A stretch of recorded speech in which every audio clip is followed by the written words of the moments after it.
What can Matthew Stafford and his skill set mean to your future in the NFL? A lot, again, being able to work with him and being able to, have the opportunity to work with a player like that who's played with so many different receivers. You can just kind of tell the great feel that he has for the game and the ability that he has to make throws to different size receivers, from contested to, schemed up stuff to hitting guys in stride.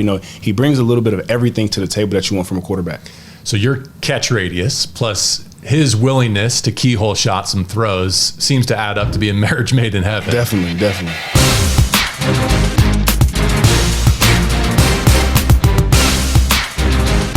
Hello and welcome to a new edition of Rams Revealed. I'm your host, JB Long, and the newest member of this Rams roster is our guest this week. He's 28 years old. He's a veteran of 8 NFL seasons, 4 in Jacksonville, 4 in Chicago, and now ready to begin his Rams tenure. We welcome wide receiver Allen Robinson II to Los Angeles. Allen, first day at the facility. How are you? I'm doing well. I'm doing very well.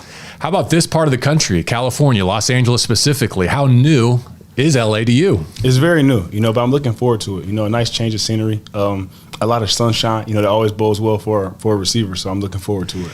Any personalities in Los Angeles you're looking forward to meeting? Sports, entertainment? Well, I'm a big basketball guy, so I've never actually been to the arena just to see the Lakers play. So I'm definitely looking forward to that. Lakers or Clippers. Did you grow up a Pistons fan in Detroit? I did. I grew up a Pistons fan. But you're ready to join the Western Conference. I am. I'm a big Kawhi Leonard fan, though. So although he's hurt this season, eventually I'll be looking forward to seeing him back out there. And before you focused on football, you were a pretty good hoops player yourself, too, as a prep, I understand. I was. Basketball, football, and baseball. In a parallel life, could you have made that dream work, too?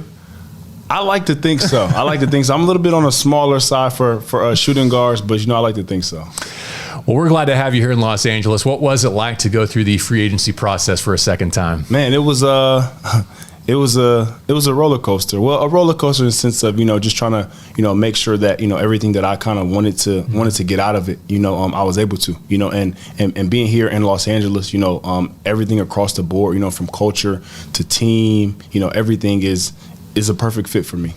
So it sounds like with you and your representatives, the search was more than just find the best deal. Definitely. It was about, where my career is at, for things that I want to accomplish, obviously going to a contending team, a Super Bowl champion, that was big. I read an article this week that you've been telling people you want to be a professional athlete since you were in grammar school, maybe. And at this juncture, I wonder if we could reflect on that a little bit, because third contract, that doesn't happen for many football players. You're going to close in on $100 million. That's awesome for you and your loved ones.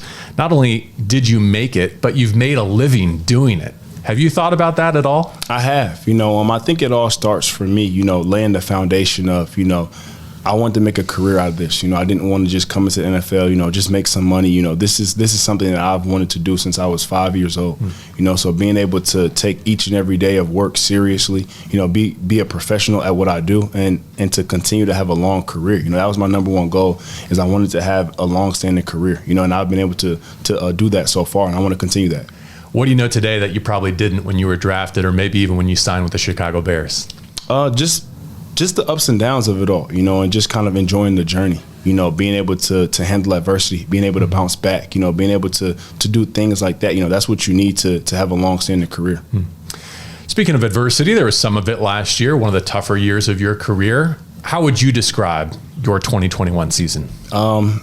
Like you said, adverse, again, going, having a little bit of an injury, having a change in a quarterback, having some different play callers and things like that. It was a lot to get adjusted to, in 1 year, but again, I learned a lot from last year, and I'm ready and excited to bounce back, and to put everything that I've put in the past years on tape. What do you bring to the Rams?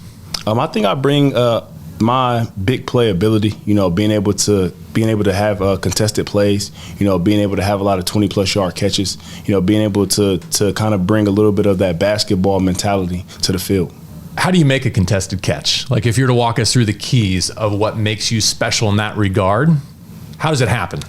To be honest, so much of it is instinct, but I would say a big thing of it is just kind of body position, body control, and also, as far as my off-season training, those are things that I, take very seriously when it comes to, my balance, being able to adjust to balls in the air, being able to have that body control coming down and things like that. I know the coaching staff is looking forward to having that at their disposal, likewise Matthew Stafford. But Sean McVay's offense is known for requiring fewer contested catches, actually having yards of separation and yards after catch. Is there a part of you that's looking forward to making fewer contested catches? Definitely. Being able to get some stuff schemed up, where I can catch the ball on the move, get some yards after the catch, being able to make some explosive plays that way as well. I'm definitely looking forward to that, and just kind of watching their offense, in prior years, seeing, how things are drawn up, seeing the space that is created against zone and things like that in the matchups that they scheme up against man. So I'm definitely looking forward to that. Alan, you're changing divisions, but the Rams are pretty familiar. It seems like they're on your schedule every year going back in time. What were your impressions of this organization from afar, from the outside in? Knowing some players that came here like Leonard Floyd, I played with him in Chicago, so being able to kind of talk to him sometime. We played against the Rams, before the game. Dante Fowler was here as well before I played with him in Jacksonville. Jalen Ramsey, same, played with him with Jacksonville. So being able to have communication with these guys, whether if it's, before a game or after the game, just kind of from the outside looking in, seeing the professionalism of the organization, seeing how much the players love it, seeing the culture from the outside looking in, seeing Coach McVay mic'd up in big games and, things like that, when you see teams make deep runs into the playoffs, is definitely something that's contagious and that you want to be a part of. How about for Sean McVay? Having now met with him, I know it's early on in your relationship, but impressions from afar versus reality in person. He's a guy who, from my first time talking to him, he's a guy that makes you want to be a better player. Just from the conversation, he's a person that you can believe in. He has all the different, the great leading qualities of a coach, and as a player, that's what you want to be a part of. You want to be a part of a guy who knows how to lead a group of men, who knows how to get the best out of an individual player, and for me, noticing, guys who've come here from different situations all across the league and have had a lot of success here, that was definitely big in me coming here. You got some history with Greg Olson as well, who's back with the Rams on the offensive staff. Anyone else you have an existing relationship with? Just Coach Ole, but Coach Ole is a guy who, I've had my best statistical year with Coach Ole, so in 2015, so being able to get back with him, and have some conversations with him, that was very exciting for me. How about with Jalen? Not the worst to have him on your side of the equation anymore? Definitely. It'll be exciting. Again, in Jacksonville, we will go at it, each and every day and practicing and make each other better, so I'm looking forward to that as well. What about being at SoFi Stadium as a visitor? Man, this year, especially seeing the fans and things like that, it was exciting. It was a great atmosphere, and I'm looking forward to playing in it.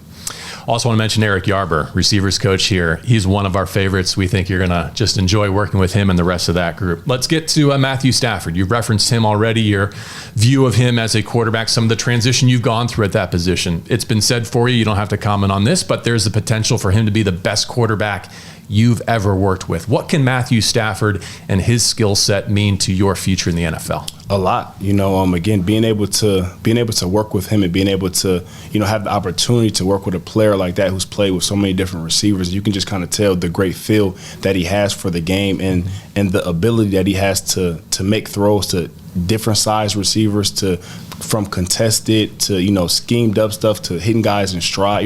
He brings a little bit of everything to the table that you want from a quarterback. So your catch radius plus his willingness to keyhole shot some throws seems to add up to be a marriage made in heaven. Definitely. Will you spend time with him this offseason trying to demonstrate just how far and how able you are to make plays like that happen? Most definitely. I think that's what makes this OTA time so pivotal, is being able to, kind of both test our limitations with each other, to see, if it's anything, that I need to do differently or to get on the same page as him. That's my job. My job is to come here to get on the same page as him, and figuring out what I need to do that. How about as a peer in this profession, Cooper Kupp, the season that he just had winning a Triple Crown and now teaming with him with the Rams? Man, I'm excited. He's a guy that I've always, watched and admired, from a receiver standpoint, being able to also break down some of his film over prior years, because for me, what I typically do after a season is I'll get some targets of guys at the end of the year, and Cooper was definitely a guy who I always got his targets just to kind of see, some of the routes he was running, how he was doing, so I've always admired his game. Who else is on that list? Who else do you like? Amari Cooper, Calvin Ridley, obviously Julio Jones was on there. Michael Thomas was on there. So a lot of guys.